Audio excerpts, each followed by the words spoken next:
Assalamualaikum warahmatullahi wabarakatuh. Kembali lagi bersama saya Umi Salama dengan nomor NIM 2241104020446. Saya dari kelas 3 PAIA. Di sini saya membuat video untuk menjawab pertanyaan-pertanyaan terkait UTS pada mata kuliah Sumber Belajar PAI berbasis multimedia. Tanpa berlama-lama, mari kita mulai dengan nomor 1. Ini pertanyaannya. Saat ini guru bukan lagi penyedia dan penyampai informasi saja, melainkan sebagai fasilitator bagi siswa untuk mendapatkan informasi. Tantangan bagi guru saat ini ialah menyediakan kesempatan bagi seluruh siswa untuk menggunakan teknologi dengan cara-cara yang penuh makna untuk menyelesaikan tugas belajar. Guru dapat memilih berbagai jenis perangkat lunak untuk memfasilitasi siswanya dalam belajar, yang mana siswa tidak belajar secara individual dengan guru saja, namun belajar secara kolaboratif dengan siswa lainnya untuk saling membantu memahami akan informasi yang didapatkannya. Dengan demikian, selain membuat lingkungan belajar yang lebih terbuka, kolaboratif, dapat memantapkan jiwa sosial yang tertanam dalam diri siswa dengan teman sekitarnya guna untuk memupuk kejujuran, kerjasama, saling menghargai, dan saling membantu. Guru PAI ini harus lebih membuka mindset untuk lebih terbuka dalam belajar teknologi-teknologi yang kekinian. Sesuai dengan berkembangnya zaman teknologi dan media pembelajaran, guru PAI juga harus mampu beradaptasi dan melakukan inovasi yang terbaru agar membuat pembelajaran yang lebih menarik, kreatif, menyenangkan, namun tetap efektif. Sebagai guru PAI, keterampilan menggunakan teknologi multimedia dalam pembelajaran merupakan hal yang sangat perlu dan sangat penting untuk dikembangkan.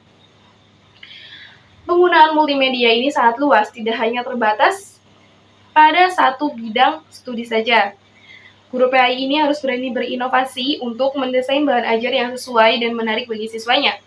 Guru sebagai pendamping dan fasilitator harus tahu kebutuhan siswanya, dan sebagai integrator, guru harus mampu menyusun bahan ajar dari kompilasi berbagai bahan ajar menjadi bahan ajar yang menarik dan menyenangkan. Sebagai peneliti, guru harus mengetahui di mana siswa dapat mengakses dan memperoleh informasi dan bagaimana cara mereka dalam belajar. Dan sebagai desainer, guru harus mampu mendesain bahan ajar sekreatif mungkin dan agar berkesan di pikiran dan di hati para siswa. Lanjut nomor 2, ini soalnya. Ada 3 teori psikologi pendidikan yang mana saya pilih yang berkaitan dengan urgensi multimedia. Yang pertama, teori behavioristik. Teori ini memandang bahwa belajar merupakan perubahan tingkah laku sebagai akibat yang timbul antara stimulus dan respon. Teori ini mempercayai bahwa perilakulah yang seharusnya dipelajari sebab perilaku dapat dikaji secara langsung. Seiring berjalannya waktu dan perkembangan, psikologi pendidikan behavioristik juga berkembang menjadi teori belajar yang menganalisis proses belajar melalui perubahan tingkah laku. Teori ini menggunakan konsep trial and error, di mana ada 3 hukum yang penting dalam teori ini, yaitu hukum kesiapan, hukum latihan, dan hukum efek.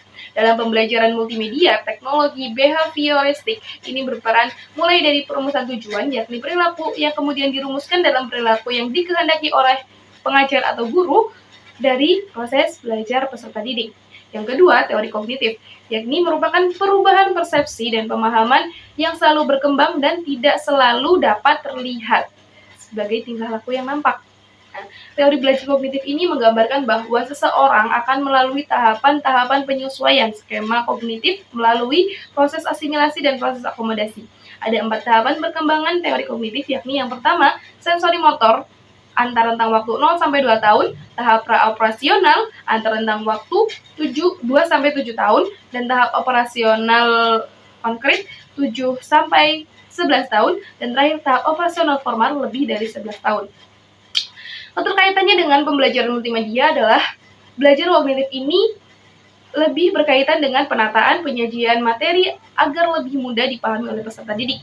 Yang ketiga, teori konstruktivistik, yakni merupakan proses penginternalisasi, membentuk kembali atau membangun pengetahuan baru yang terjadi secara terus-menerus dan mengalami reorganisasi karena adanya pengetahuan yang baru. Kata kunci dari teori belajar konstruktivistik ialah belajar merupakan proses membangun atau konstruksi pembangunan. konstruk pengetahuan. Ada 5 komponen pembelajaran yang penting dalam teori ini, yakni aktif, kumulatif, integratif, reflektif, dan goals oriented. Oke, selanjutnya yaitu nomor 3. Ini pertanyaannya. Baik, ada banyak sekali aplikasi yang berbasiskan Android yang bisa digunakan sebagai sumber belajar PAI. Di antaranya saya memilih 3 aplikasi, yaitu Apa Doanya, Easy Quran MP3, dan Belajar Mengaji bersama Marbel. Belajar Mengaji bersama Marbel. Masuk yang pertama, Apa Doanya. Ini icon aplikasinya.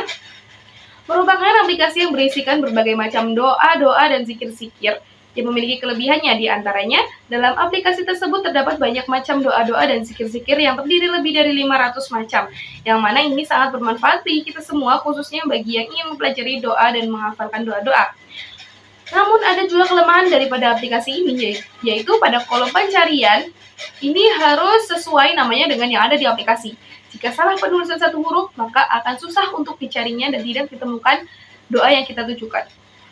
Nah, selain itu, ada juga banyak iklan yang saat mengganggu ketika kita berdoa. Dan juga banyak doa-doa yang belum jelas referensinya. Walaupun aplikasi ini sebenarnya mengklaim bahwa bersumber dari Al-Quran dan hadis. Namun faktanya, ada beberapa doa-doa dan zikir-zikir yang referensinya itu belum jelas. Yang kedua, yaitu aplikasi Easy Quran. Ini ikonnya merupakan aplikasi baca Al-Quran dengan berbagai fitur pendukung lainnya. Kelebihan di aplikasi ini yaitu bisa digolongkan pada aplikasi Al-Quran yang lengkap, yakni berisikan Al-Quran dan terjemahan, audio dari berbagai qori, Al-Quran 16 baris, prayer times, Asmaul Husna, kalender Hijriah, kalender Ramadan. Hanya saja, pada fitur ketujuh, yaitu fitur Kompas, ini arah kiblatnya kurang tepat, kurang sesuai dengan arah kiblat yang aslinya.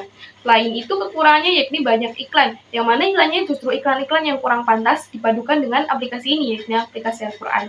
Selain itu, untuk audio murotalnya, ini agak sedikit merepotkan karena harus di-download satu-satu bersurahnya. Nah, yang terakhir yakni Belajar Mengaji bersama Marbel. Ini icon aplikasinya. Merupakan aplikasi mengaji dengan berbagai fitur games mendidik serta menggunakan warna-warna yang sangat meriah sehingga akan menarik di mata anak. Kelebihan dari aplikasi ini yaitu memiliki fitur yang banyak dan lengkap dan juga menarik untuk anak kecil karena memang aplikasi ini ditujukan dan dikhususkan untuk anak-anak. Terdapat fitur belajar Iqra 1-4, permainan edukatif seperti belajar hijriyah, huruf hijriyah, memancing huruf hijaiyah, tebak harokat, dan puzzle dan lain-lain. Di samping itu ada juga kelemahan dari aplikasi ini, yakni terlalu banyak iklan sehingga akan mengganggu proses pembelajaran anak. Selanjutnya nomor yang terakhir yakni nomor keempat.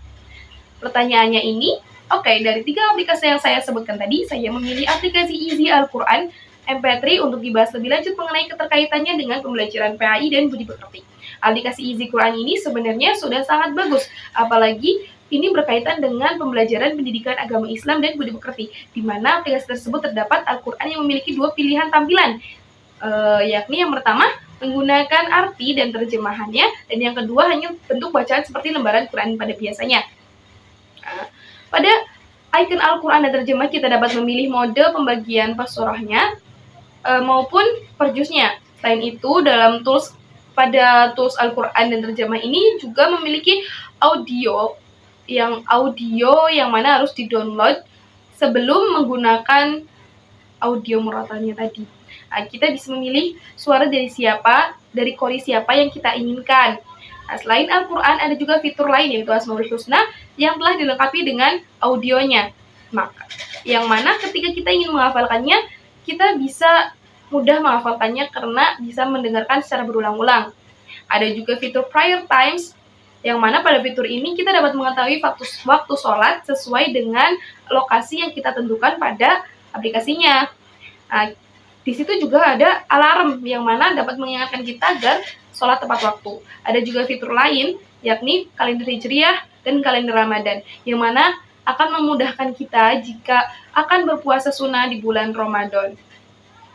Hanya saja, Dalam fitur Kiblat Direction, aplikasi ini mengklaim bahwa dia dapat menentukan arah kiblat yang sesuai. Namun, ini terdapat banyak kontra dari para pengguna aplikasinya karena kurang sesuai dengan arah kiblat yang asli.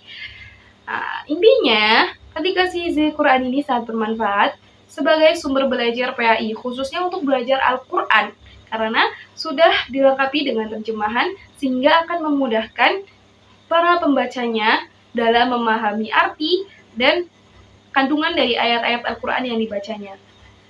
Oke, saya kira itu saja jawaban UTS dari saya. Mohon maaf apabila terdapat banyak kesalahan dalam pelafalan kata dan yang lain-lainnya.